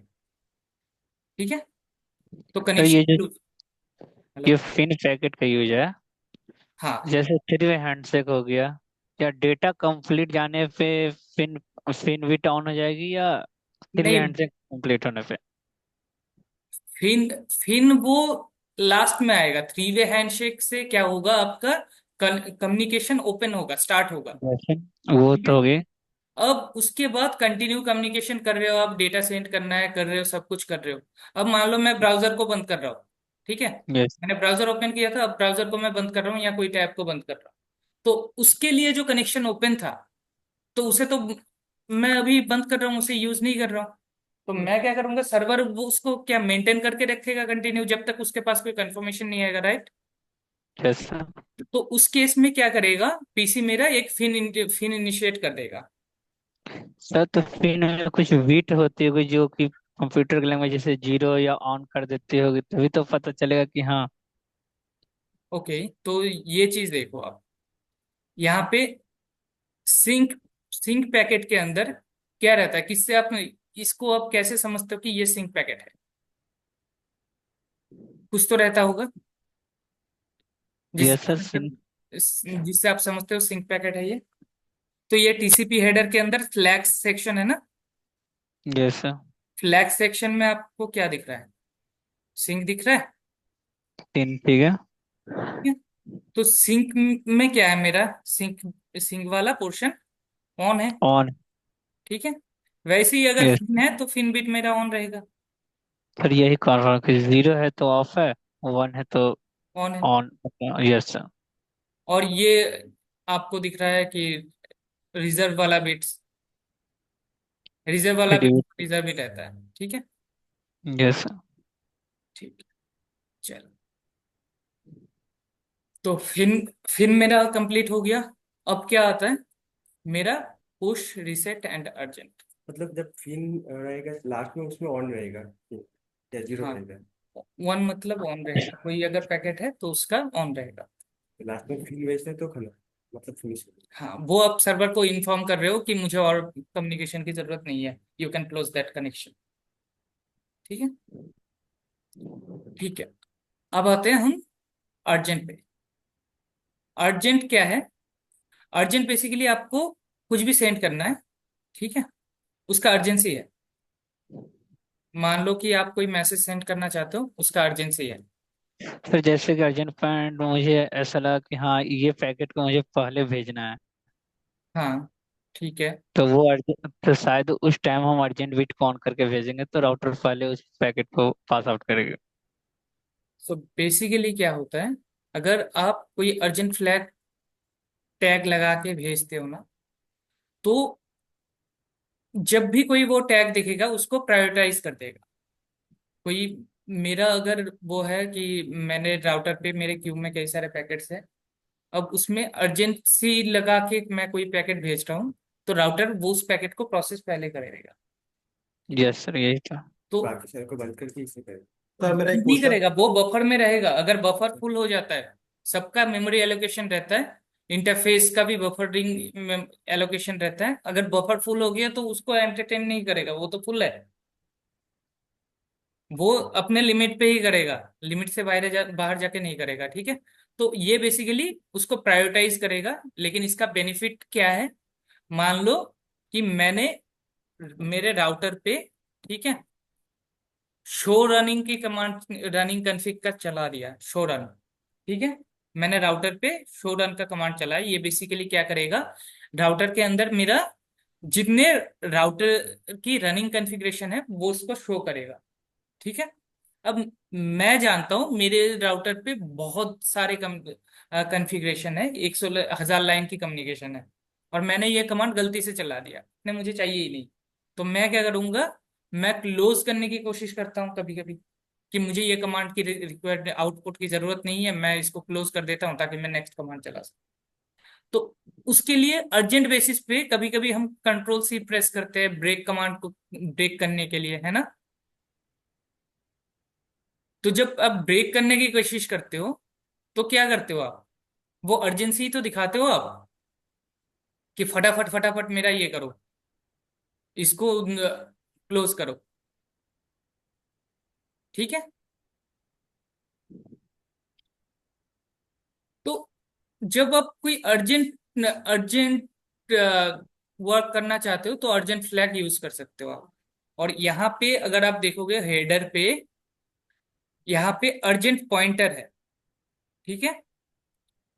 Yes sir. ये अर्जेंट पॉइंटर बेसिकली क्या करता है, मेरा जो डेटा जा रहा है यहाँ पे, उसमें से कितना पोर्शन मेरा वो है अर्जेंट है, उसको आइडेंटिफाई करता है।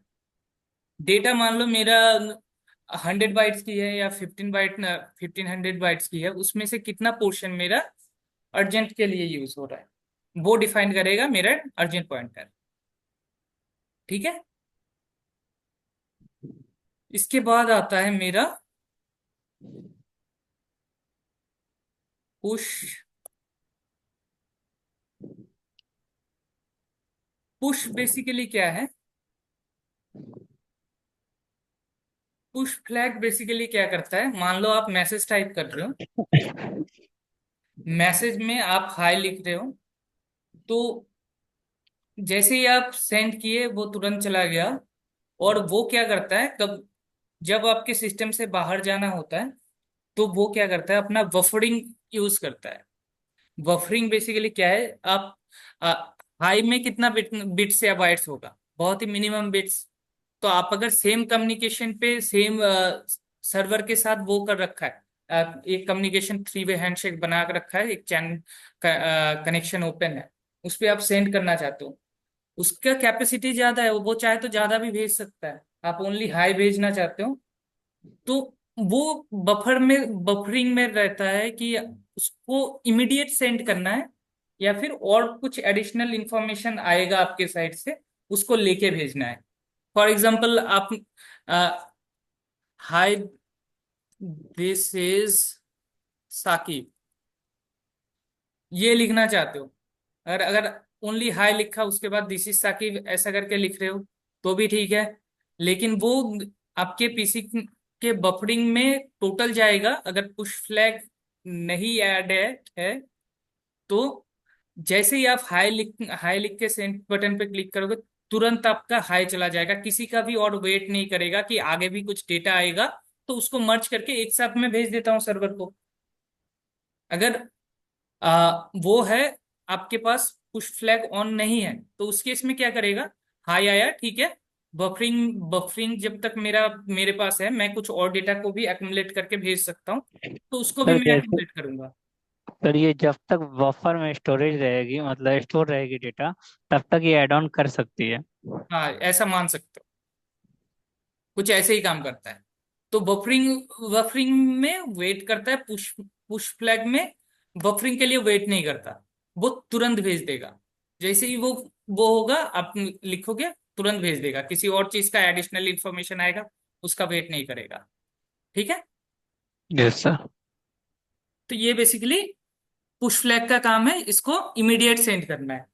कोई चीज को अगर आपको इमीडिएटली अर्जेंसी बेसिस पे सेंड करना है, तो आप पुश फ्लैग को यूज करोगे। ठीक है। और उसके बाद आता है आपका reset flag. Reset flag basically क्या करता है, मान लो कि मेरा जो ब्राउजर है, ठीक है, मैंने HTTPS सर्च किया। HTTP का भी वर्जन रहता है। ठीक है। HTTPS का वर्जन है, TLS वर्जन 1 2 3 में से कोई एक वर्जन यूज कर रहा होगा ये। ठीक है। अगर लेट मी चेक।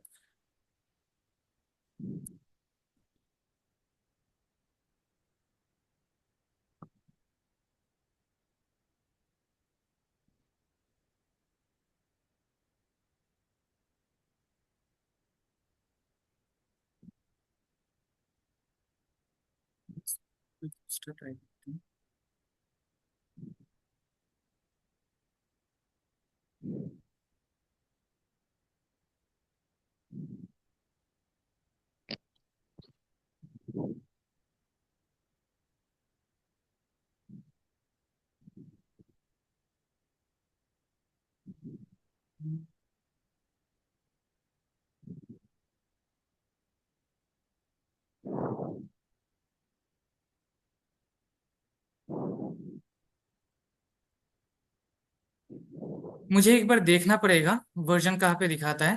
ठीक है। ये तो सर्टिफिकेट वर्जन है। तो बेसिकली क्या होता है कि आप जब भी कोई कम्युनिकेशन करते हो ना, तो उस पे कई सारी चीजें रिलाई करता है। आपका ओनली TCP का जो 3 वे हैंडशेक है ना, वो पहले, ये जो सर्वर ओपन हो रहा है HTTPS के थ्रू, तो HTTP पे क्या होता है, ओनली मेरा TCP चलता है, और HTTPS पे मेरा ओवर द HTTP SSL भी चलता है, सिक्योर सॉकेट लेयर। तो SSL अगर आप देखोगे, SSL और एक प्रोटोकॉल है। ठीक है। तो उसके अंदर आपका सर्टिफिकेट वैलिडेशन का भी पोर्शन आ जाता है। ठीक है। जैसे मेरा यहाँ पे अगर देख रहे हो, यहाँ पे मैंने एक IP को ओपन करने की कोशिश की, your connection is not private, और सर्टिफिकेट इनवैलिड दिखा रहा है। ठीक है। ये बेसिकली मेरा SSL की वजह से दिखा रहा है। SSL ने वैलिडेट किया कि ये सर्टिफिकेट मेरा वैलिड नहीं है, तो ये ट्रस्ट दी पर्सन से नहीं है। क्या आप इसको स्टिल कंटिन्यू करना चाहते हो? तो अगर करना चाहते हो, at your own risk you can try. तो अगर आप कंटिन्यू करना चाहते हो, तो एडवांस पे क्लिक करके यहाँ से जाके, सर इसका लाइसेंस लेना पड़ता है क्या? अगर आप वो करते हो तो इसका लाइसेंस कैसे मिलता है? लाइसेंस नहीं, बेसिकली ये सर्टिफिकेट ऑथोरिटी रहता है। ठीक है। सर सर्टिफिकेट ये ऑथोरिटी क्या करते हैं, सर्टिफिकेट इशू करते हैं। तो उनके पास आप जाते हो, और जाके आपके ऑर्गेनाइजेशन की डिटेल्स देते हो, डिवाइस की डिटेल्स, डिवाइस की वो देते हो, आपका डोमेन की डिटेल्स देते हो। फॉर एग्जांपल google.com डोमेन की डिटेल देते हो, और वो ऑर्गेनाइजेशन से बाइंड अप करते हो, और कई सारे इंफॉर्मेशन देते हो, और पेड से खरीदना पड़ता है उनसे। तो सर इसका सर्टिफिकेट वैल्यू। अथॉरिटी इशू कर देता है। कितने ये इशूड बाई, देख रहे हो? यस सर कम। हाँ, इशूड बाई। तो तो ये WI2 ने इशू किया है, और कितने टाइम से कितने टाइम के लिए यूज इशू किया है, वो यहाँ पे दिख जाता है। और ये चीज ना अपडेट होता रहता है बैकएंड सर से। ये सिक्योर वेबसाइट हो जाएगी ना, अगर हाँ, सर्टिफिकेशन मिले तो? बिल्कुल। फिर वो नोटिफिकेशन नहीं आएगी? नहीं आएगी। मैं गूगल जब भी सर्च करूंगा, वो नोटिफिकेशन नहीं आएगा। सर मैं ये बोला था ना, ये जो हाँ। सर्टिफिकेट होता है जो power to firewall by default deliver रहता है ना, वो तो जैसे कि इसमें ओनली पॉलिसीज पे ऐड करना पड़ता है, बस हमें इस एप्लीकेशन पे हमें SSL डिस्क्रिप्शन लगाना है। तो वो हम जाके उस पे, जैसे कि 443 है, 443 बेसिकली सिक्योरिटी होता है वो, और 4480 HTTP वो हम्म। सिक्योर नहीं होता है। तो उसमें एक अनसिक्योर। सर्टिफिकेट होता है, सिक्योरिटी फायरवॉल पे सर्टिफिकेट होता है ना जो SSL का, उसमें डिस्क्रिप्शन सिंक, जैसे कि उस पर कुछ सर्टिफिकेट हम इनेबल कर देते हैं उस एप्लीकेशन पे। हम्म।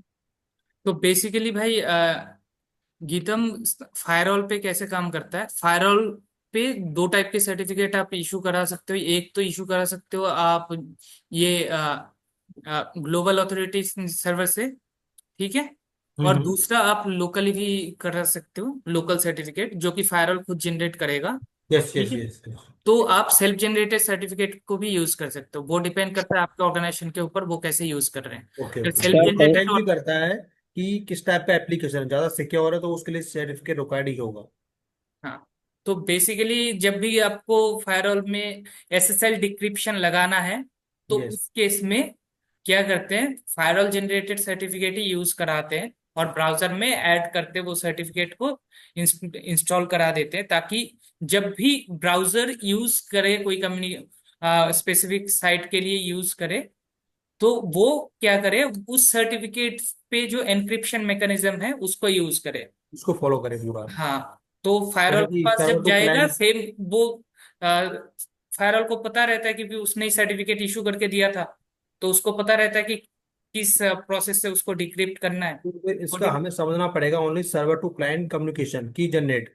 तो की होती है जैसे कि टीसीपी में होता है ना, जैसे कि इनमें भी I think TC server to client communicate होता है, की होती है, पहले फर्स्ट की जाती है, फिर वो सर की तो पेश करता है। पेयर अप की होती हुई। लाइक आई के 1 आई के 2।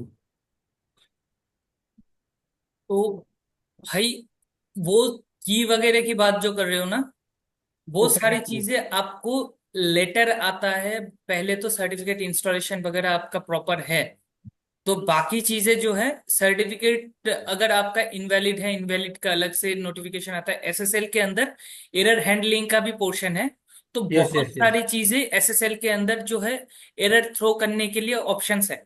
अगर कुछ भी मैच मिसमैच हो रहा है, इनवैलिड हो रहा है, या फिर कनेक्शन ऑथेंटिकेशन फेल्ड हो रहा है, रूट सर्वर की वजह से हो रहा है, या फिर किसी और वजह से हो रहा है, ओके। या फिर आपका पैकेट में कुछ करप्ट करप्ट हो गया, उसके लिए एरर आ गया, तो कई सारे रीजंस हो सकते हैं।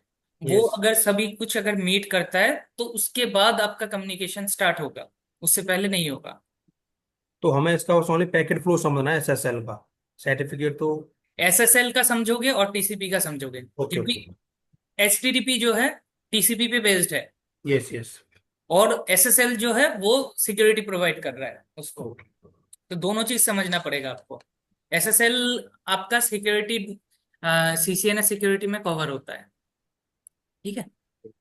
मेरा एक क्वेश्चन था कि हाँ। जो आपने भी ये पढ़ाए थे ना भी, अर्जेंट हेडर पोस्ट हम्म। फिनिश, तो ये स्टैटिकली इनेबल रहते हैं या वाई हमें इनेबल स्टैटिक इनेबल करने पड़ते हैं, वाई डिफॉल्ट होते हैं? उससे कैसे पता चलेगा कि यार ये इम्पोर्टेंट डेटा है?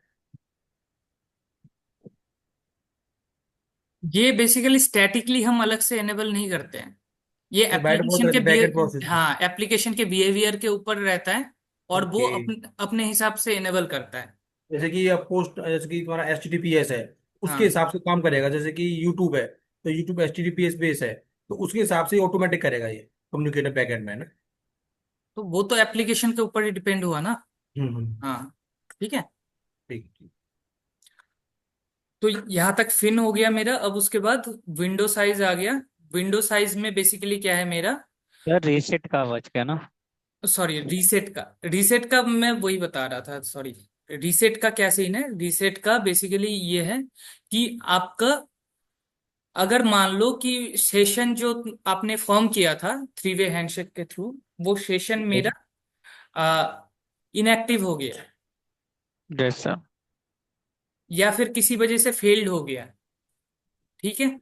कोई जैसा। आप ओवर दी एसएसएल आप कर रहे हो तो एसएसएल वैलिडेशन में फेल्ड हो गया, कोई कई सारे रीजंस होते हैं जिसके वजह से फेल्ड होता है। तो वो क्या जैसे कि करता है, रीसेट कर देता है कनेक्शन को, आप दोबारा से बनाओ। जैसे टाइम आउट, बैंक की जो सर्वर्स या साइट्स से एक्सेस करते हो आप, उस पे टाइम आउट का वो सेक्शन रहता है। अगर टाइम आउट हो जाता है तो उस पे वो रीसेट कर देता है, आपको बाहर निकाल देता है, कहते हैं कि दोबारा से लॉग इन करो, आप दोबारा से कनेक्शन स्टैब्लिश करो, है ना। यहाँ पे रीसेट बिट अगर ऑन होगी तो दोबारा से फिर थ्री हैंड से बनेगी। तो आपको रीसेट रीसेट की केस में आपको हाँ दोबारा से करना पड़ेगा। ये रीसेट बिट। बेसिकली क्या होता है, कनेक्शन को, वो अगर एग्जिस्टिंग कनेक्शन को रीसेट कर रहा है, सेशन को, सेशन यस। को आपको रिवाइव करने के लिए बोल रहा है। अगर आपका सेशन जो है वो क्लोज हो चुका है, इनएक्टिव हो चुका है, तो अब वो रीसेट करेगा कि आप दोबारा से बनाओ। और यस। रीसेट बेसिकली कोई भी एरर आता है तो तब भी वो रीसेट का वो कर देता है एरर के साथ कि आप दोबारा से फॉर्म करो, ये एरर आ रहा है आपका। फिर से 3 वे तक बनेगी, फिर डेटा ट्रैवल करेगी। हाँ। यानी ये विट ऑन हो जाएगी तो रीसेट हो गई। हाँ, रीसेट हो जाएगा। ठीक है। इन फ्लैग्स ये कितना इंपॉर्टेंट रोल प्ले करता है, जब आप सिक्योरिटी पढ़ोगे ना उस टाइम पे आपको आइडिया लग जाएगा।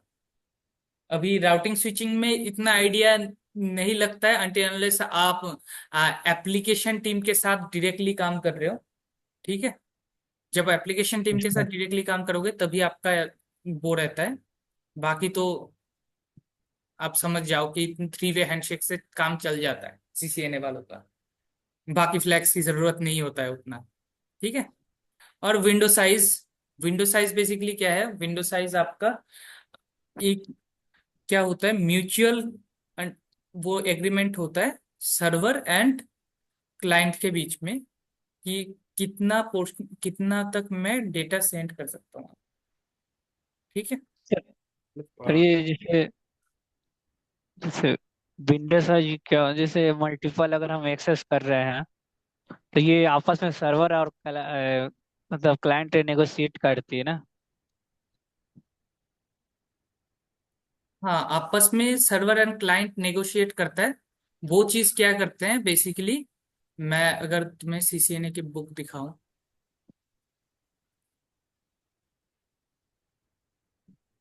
इंट्रोडक्शन इंटरनेट,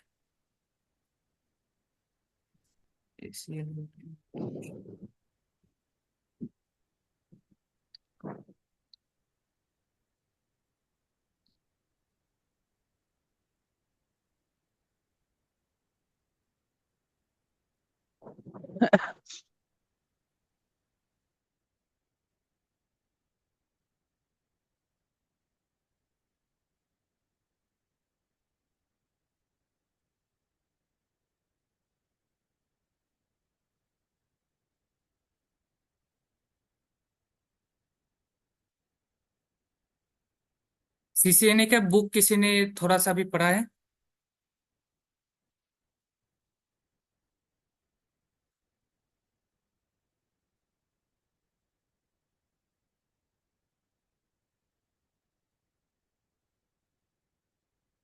इनको का इमेज कहाँ पे है?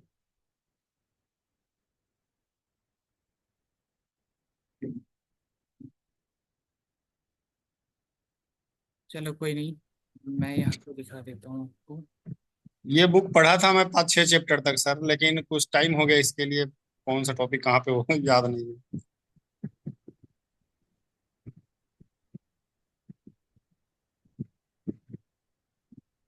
यहाँ पे बेसिकली क्या होता है ना, कुछ वही टीसीपी का जो फ्लैग्स है उस पे ही रिलाई करता है विंडो भी।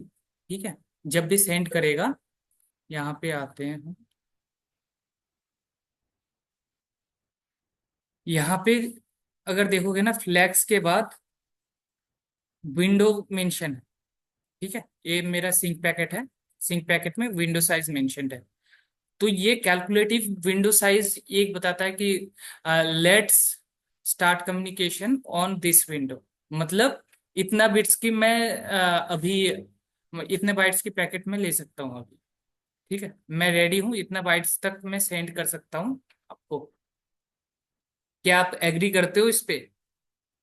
तो सर्वर साइड से रेस्पॉन्स जो आएगा वो कहता है, सर्वर क्या कह रहा है मेरा, वन मैं 14,600 तक मैं पैकेट्स को हैंडल करने की कैपेसिटी रखता हूं अभी।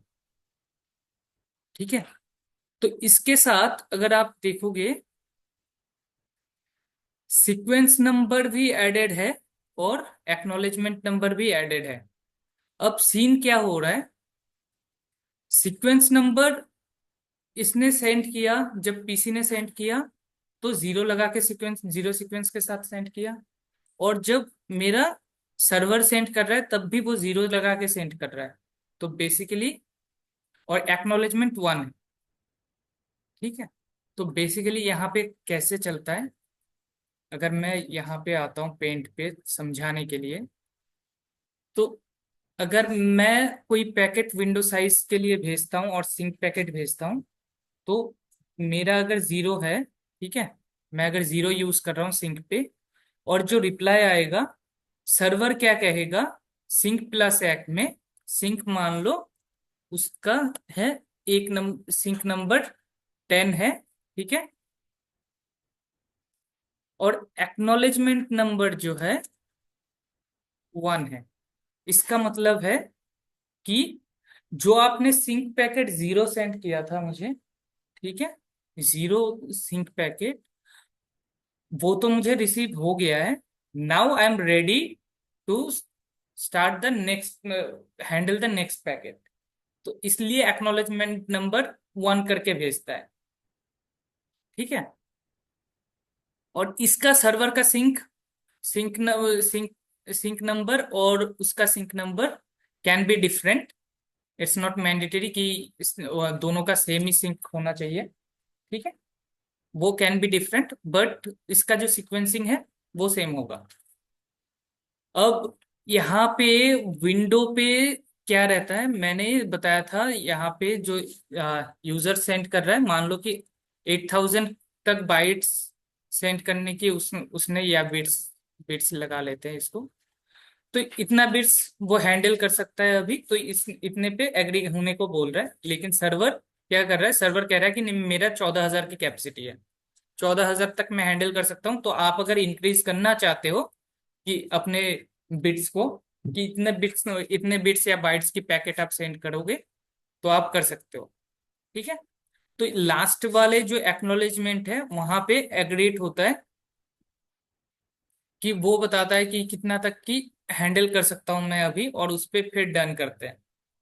लेट सपोज मैं कुछ डाउनलोड पे बिठा रखा हूं अभी, ठीक है, मैं अपने सिस्टम पे कुछ डाउनलोड पे बिठा रखा हूँ, तो मेरा बैंडविड्थ यूटिलाइजेशन हो रहा है, मेरा तो डाउनलोड पे के लिए बैंडविड्थ जा रहा है, तो मैं बाकी टास्क के लिए मैं ज्यादा बैंडविड्थ अलॉट नहीं कर सकता हूँ, क्योंकि मेरा ऑलरेडी काम चल रहा है। तो विंडो साइज में क्या कर दूंगा, मैं कम कर दूंगा, और जैसे ही मेरा वो काम हो जाएगा, मेरा डाउनलोड का काम हो जाएगा, मेरा बाकी तो फ्री हो गया ना, तो अब उसके बाद मैं इसको इंक्रीज कर सकता हूँ, मैं सर्वर के साथ रीनेगोशिएट कर सकता हूँ, मैं अभी विंडो साइज इतना लेने के लिए रेडी हूँ। ठीक है, ये तो ऑटोमेटिकली होगा ये ऑटोमेटिक पीसी खुद करता है। पहले। सर ये जो विंडोज साइज का जो फंडामेंटल है वो तो हर एक पैकेट पे नेगोशिएट करेगी। हाँ, कह सकते हो, वो बता देगा ना कि कितना तक मैं हैंडल कर सकता हूँ। एक बार नेगोशिएशन कंप्लीट हो गया, तो यस। जब भी कोई दूसरा पैकेट सेंड करेगा ना, मान लो कि दूसरा पैकेट सेंड कर रहा है, वो एचटीटीपी पैकेट सेंड कर रहा है। अब एचटीटीपी पैकेट के अंदर, मेरा टीसीपी प्रोटोकॉल के अंदर देखोगे तो कि ये 4380, ऊपर वाले पे कितने पे नेगोशिएट किया था, 4380। ठीक है, यस। तो जब भी उसे कुछ एक्स्ट्रा चाहिए होगा, विंडो साइज बढ़ाना होगा, सर्वर साइड से या फिर इस साइड से, कई भी साइड से, वो इंक्रीज करने के लिए कहेगा कि अभी लेट्स कम्युनिकेशन ऑन 8000, तो वो यस। इंक्रीज करके भेजेगा कि आगे से मैं इतना तक करूंगा। अब क्या होगा कि जैसे ही वो बताएगा इंक्रीज करने के लिए, तो सर्वर साइड से भी कंफर्मेशन आएगा, तो ठीक है, इतने पे हम कम्युनिकेशन कर सकते हैं। ठीक है, तो उसके बाद क्या होगा, इसी वजह से आप देखते हो कि जब भी आप डाउनलोड पे बिठाते हो, पहले दिखाता है 1 घंटा, उसके बाद अचानक से 45 मिनट्स हो जाता है, फिर 30 मिनट्स हो जाता है, फिर 9 मिनट्स हो जाता है, और फिर कुछ सेकेंड्स बाय सेकेंड्स ड्रॉप होता है। तो तो फिर अचानक से वो, बढ़ जाता है। हाँ, तो बेसिकली वो बैकएंड में वो विंडोइंग का ही काम है। ठीक है, विंडोइंग क्या कर रहा है, वो किस स्पीड से डेटा भेज सकता है उस टाइम पे, वो at that point of time वो डिसाइड करता है, और उसी स्पीड से फिर एड ऑन डेटा भेजता रहता है। ठीक है, अगर मेरा विंडो साइज इंक्रीज हुआ, तो मैं एक साथ ज्यादा ज्यादा डेटा सेंड कर सकता हूँ, अगर विंडो साइज कम हुआ तो मैं कम सेंड कर सकता हूँ। तो उसी हिसाब से फिर स्पीड डिफाइन होगा कि मैं ज्यादा जल्दी कम्युनिकेशन कर सकता हूँ या नहीं। ठीक है, ये इंपॉर्टेंस रहता है विंडो का। ठीक है, कोई डाउट?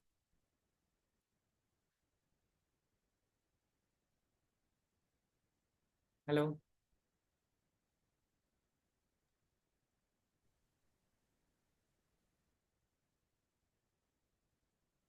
भूपेंद्र, संदीप, कोई डाउट?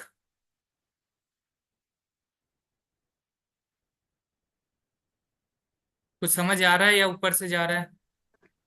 सर समझ में आ रहा है। सर मेरा गोपेंद्र। क्वेश्चन था कि जैसे कि हमें ना, जैसे कि मैं 3 या 4 क्लास कर लिया, हम्म। आप है ना एक 15 मिनट का इंटरव्यू सेशन ले लिया करो। जो आपने जैसे कि क्वेश्चन कराए, टीसीपी, मैक एड्रेस, आईपी क्या होता है, तो ये जैसे कि 3-4 दिन के बाद या 5 दिन के बाद एक 15 मिनट का इंटरव्यू ले लिया करो हमारा सबका। इससे क्या है कि हमें क्वेश्चन का भी एक आइडिया हो जाएगा। Good suggestion, we can do that.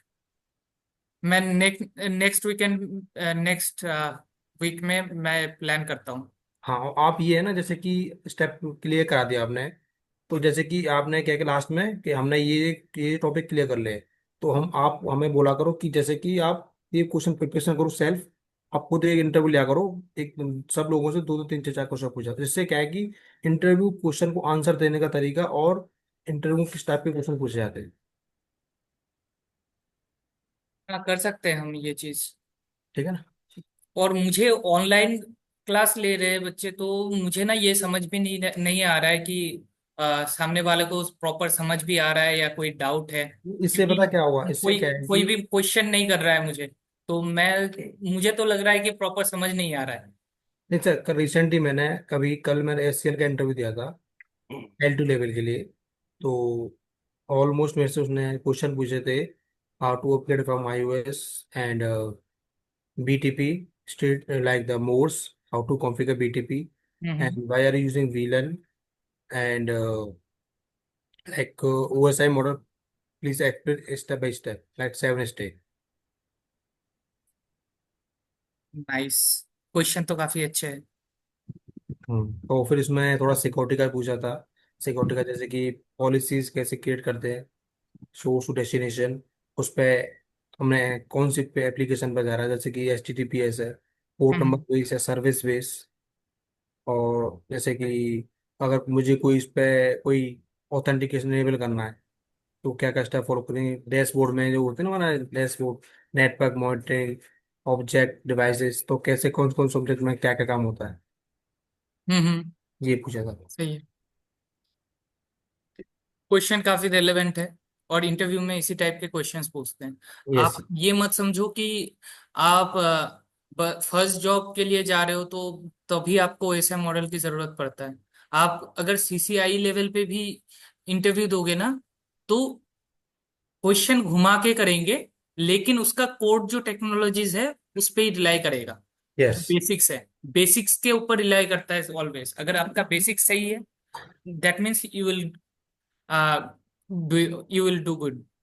एक में से क्वेश्चन पूछा था कि पोर्ट पे इंटरनेट चल रहा है यूजर हम्म। का, हम्म। और कॉन्फ़िगरेशन करेक्ट है, DHCP इनेबल भी है, सब कुछ है, पोर्ट भी अप है, लाइट ब्लिंकिंग हो रहा है, कॉन्फ़िगरेशन भी सही है, सब कुछ सही है। हम्म।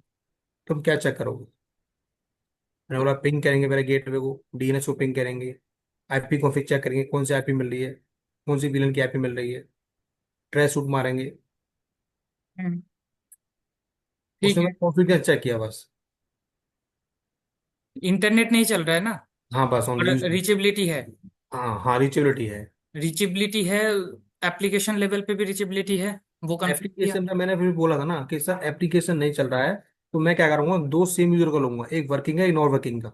उसके लॉग चेक करूंगा PNT लेके, नेटस्कॉप लेके, फायरवॉल पे, कि दोनों के लॉग्स आ क्या रहे हैं, वर्क फ्रॉम होम यूजर है या वर्क फ्रॉम ऑफिस यूजर है, MPLS के इंटरनेट जा रहा है या इंटरनेट से जा रहा है।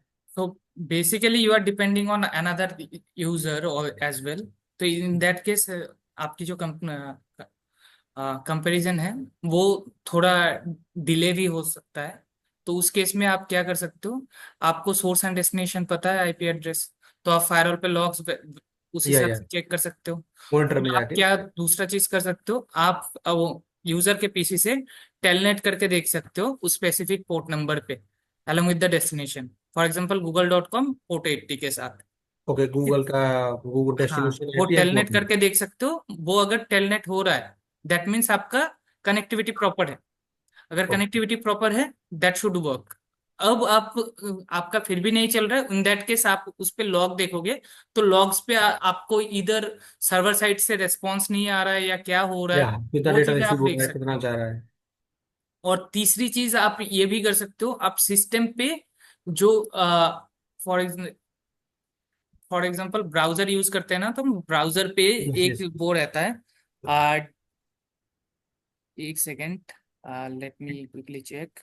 मोर टूल्स पे जाके, डेवलपर टूल पे जाके, तो डेवलपर टूल पे ना एक हमारा नेटवर्क का भी ब्लॉक। सेगमेंट रहता है। तो नेटवर्क सेगमेंट पे भी जाके आप चेक कर सकते हो कि वहां पे कुछ एरर दे रहा है या नहीं दे रहा है।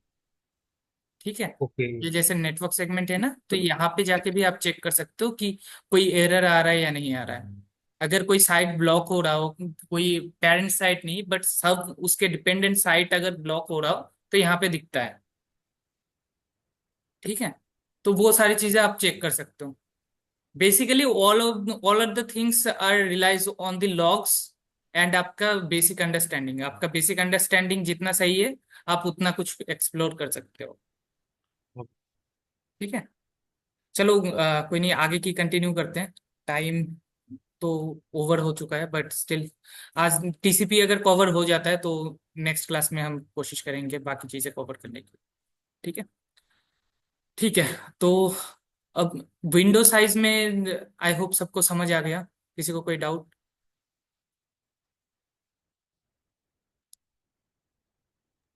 ठीक है। सर सालिग्राम बोल रहे हैं। हाँ।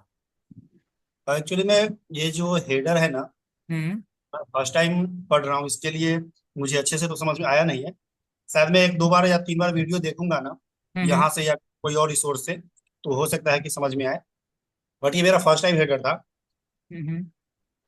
तो शालिग्राम आपको अगर अच्छा करना है अपने करियर में, तो हम्म। थोड़ा सा प्रोटोकॉल्स की जो बेसिक प्रोटोकॉल्स है उसका हेडर को एनालाइज करना शुरू कर दो आप।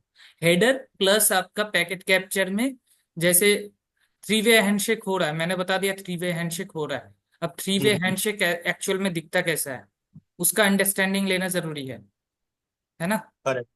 तो वो थोड़ा एक्सप्लोर करना शुरू कर दो, then you will do good. Okay sir. हाँ, ये नॉट ओनली शालिग्राम के लिए, बाकी मैं सबके लिए रिकमेंड करूंगा कि वो अपना ना एनालाइज करना खुद से ट्राई करना शुरू कर दे। और कोशिश करो कि क्वेश्चन जितना जितना ज्यादा क्वेश्चंस हो, आपके डाउट्स हो, उतने क्वेश्चंस करने की। क्वेश्चंस करने से ही डाउट क्लियर होता है भाई। अगर आप बिल्कुल। चुप रह जाओगे तो आ, मुझे क्या है, मैं तो क्लास करके नेक्स्ट पे स्विच हो जाऊंगा। लेकिन आपको फिर डाउट होगा, उसके बाद आप आ, चुप रह जाओगे तो वो डाउट डाउट ही रह जाएगा, क्लियर वही नहीं। बात है कि मेरा ये फर्स्ट टाइम हेडर था ना, मैं पढ़ा नहीं था इससे पहले। हम्म। इसके लिए मुझे क्वेश्चन मैं नहीं कर पाया। हो कोई- सकता है मैं थोड़ा पढ़ लूँ इसके बारे में, तो समझ में आ जाएगा अच्छे से। और हम्म। हाँ, बिल्कुल समझ आ जाएगा भाई, कोई दिक्कत नहीं है। कुछ कुछ क्वेरी क्वेश्चंस हो तो हम नेक्स्ट क्लास में डिस्कस करेंगे उसको। ठीक है। और उसके बाद आता है, इसका मैं कंटिन्यू करता हूँ। इसके बाद आता है चेकसम। चेकसम बेसिकली क्या है कि ये जो हेडर्स फॉर्म हो रहे हैं, हेडर्स ऐड हो रहे हैं, उसके अंदर कोई एरर्स वगैरह तो नहीं है। कभी कभी होता है ना कि पैकेट ट्रेवल, इंटरनेट पे ट्रेवल करते करते कहीं पे लॉस हो जाता है। तो बेसिकली क्या होता है, कहीं पे किसी किसी किसी टाइम पे एरर आ जाता है, तो उसको इवेल्युएट करने के लिए चेकसम यूज होता है कि मेरा। चेक्स वैल्यू कैलकुलेट करती है ना। हाँ, चेकसम वैल्यू कैलकुलेट करके ऐड करके देता है। और जब रिसीविंग एंड पे जाता है, रिसीविंग सर्वर भी उस चेकसम एनालाइज करेगा, और वैल्यू अगर सेम आ रहा है, सेम दैट रहेगा। Means that is correct.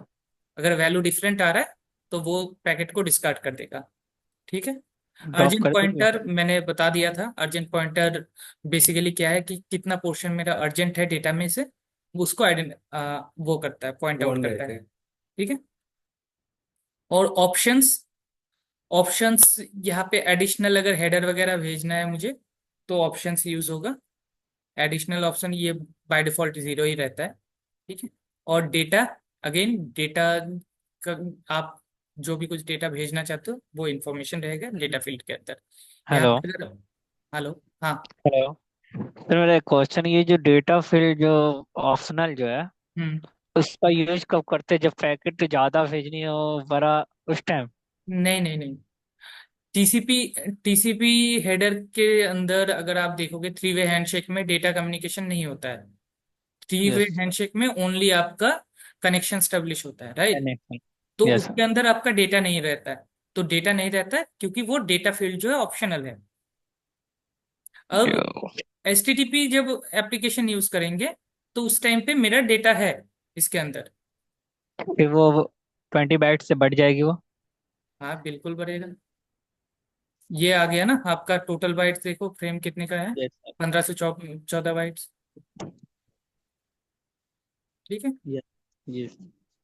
तो यहाँ पे अगर आप एचटीटीपी प्रोटोकॉल को एनालाइज करना चाहते हो तो उसके अंदर भी आपको कई इंफॉर्मेशन देखने के लिए मिलेगा कि ये किसके लिए रिक्वेस्ट था। यहाँ पे रिक्वेस्ट यूआरएल पे ये वाला यूआरएल है मेनली। ठीक है। Yes sir. CD and turn. Turner करके।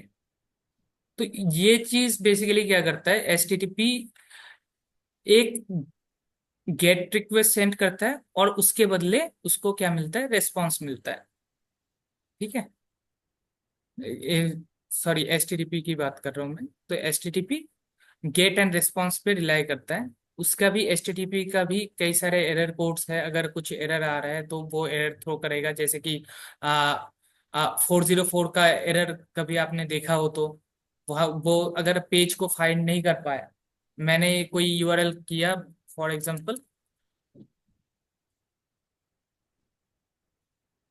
लोकल होस्ट,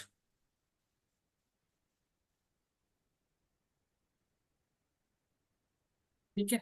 अगर मैं लोकल होस्ट सर्च कर रहा हूँ और ये कोई पेज कहीं पे रिलाई नहीं कर रहा है, किसी सर्वर पे इंस्टॉल नहीं है, तो वो क्या करेगा, एरर थ्रो करेगा। जैसे साइट कैन बी रीच, इसका भी, ये भी एक एरर ही है। ठीक है। तो ऐसे कई सारे एचटीटीपी का भी वो है, एरर कोड्स है, वो पॉपअप करता है।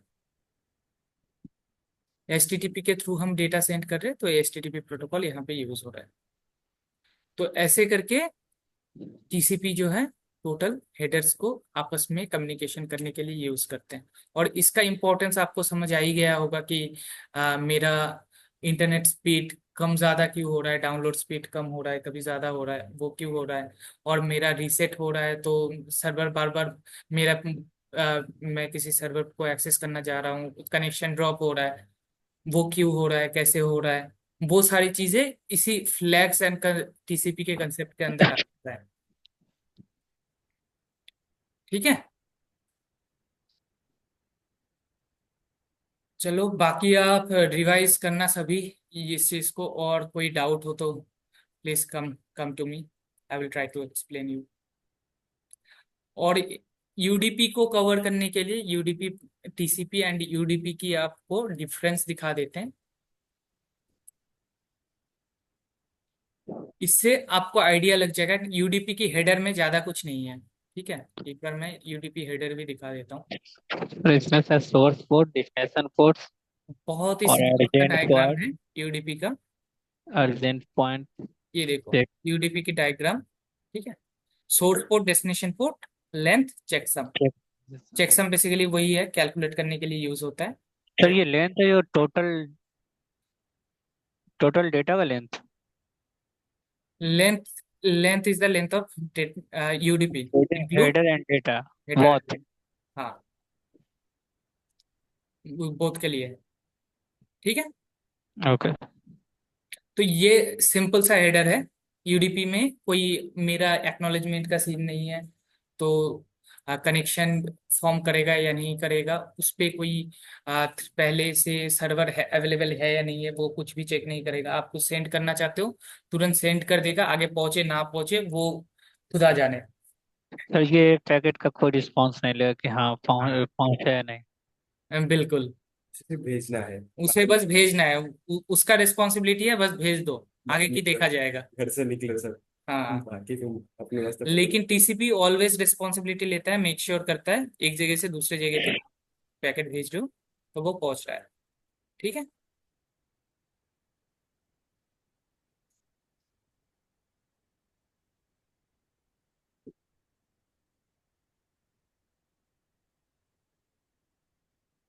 टीसीपी के बारे में बताया था मैंने। ये रिलायबिलिटी कैसे प्रोवाइड करता है, जैसे कि एक्नॉलेजमेंट देता है टीसीपी, तो उससे रिलायबल कम्युनिकेशन बन जाता है, यूडीपी नहीं देता है, ठीक है। और ये एरर चेकिंग, टीसीपी ये कोई पैकेट अगर ड्रॉप होता है तो उसका एरर भी चेक करता है, अगर रिटर्न रिट्रांसमिट के लिए कहता है। वो सारी चीजें टीसीपी के अंदर फैसिलिटीज है, बट यूडीपी के अंदर नहीं है। एक्नॉलेजमेंट ऑब्वियसली देता है, और सीक्वेंस सीक्वेंस। सीक्वेंस में भेजता है, रीऑर्डरिंग करता है, वो चीजें। ये स्पीड के हिसाब से टीसीपी स्लो है। बिकॉज टीसीपी क्यों स्लो है भाई? क्योंकि वो थ्री वे हैंडशेक करेगा, उसके बाद पैकेट सेंड करेगा, और कोई के हिसाब से। बीच में अगर कोई मेरा ड्रॉप आ गया तो उसको रिकवर करेगा, है ना। तो इन सब में टाइम लगता है। लेकिन यूडीपी फास्ट है क्योंकि उसको कोई रेस्पॉन्सिबिलिटी तो लेना है नहीं, बस सेंड करो डेटा। कोई रीचेबिलिटी यानी ये चेक नहीं करे सीधा। नहीं, बस भेज देगा, आगे आगे देखा जाएगा जो भी होगा, ठीक है। तो ये रिट्रांसमिट भी करता है। और यहाँ पे लेंथ बताया कि कितने लेंथ की है, 20 to 60 बाइट टीसीपी का होता है। यूडीपी 8 बाइट्स का होता है, बहुत छोटा होता है, इसलिए फास्ट भी होता है, ठीक है। और कौन कौन से प्रोटोकॉल पे यूज होता है वो देख लो आप। ये हेड, इसमें कौन कौन से फ्लैग्स है, और थ्री वे हैंडशेक की टेक्निक की बात कर रहा है यहाँ पे। यहाँ पे कुछ है नहीं, यूडीपी पे ऐसा कुछ भी नहीं है। यूडीपी कौन कौन से प्रोटोकॉल यूज करते हैं? DNS, DHCP, TFTP. ये डीएनएस डीएचसीपी हम आगे भी डिस्कस करेंगे, ठीक है। और इधर कौन कौन के यूज होता है? टेलनेट यूज होता है, एसएमटीपी, एफटीपी एंड वो सारी चीज, ठीक है। तो ये था मेरा टीसीपी एंड यूडीपी। किसी को कोई डाउट है तो पूछ सकते हो।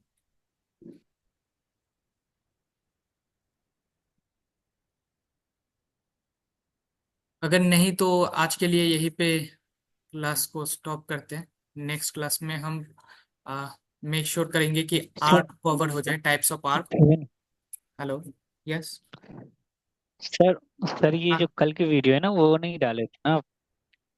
नहीं डाला क्या? मैं चेक कर लेता हूँ, अगर नहीं डाला होगा तो मैं डाल दूंगा सर आज। दोनों की दोनों डाल दूंगा। एक ही वीडियो थी।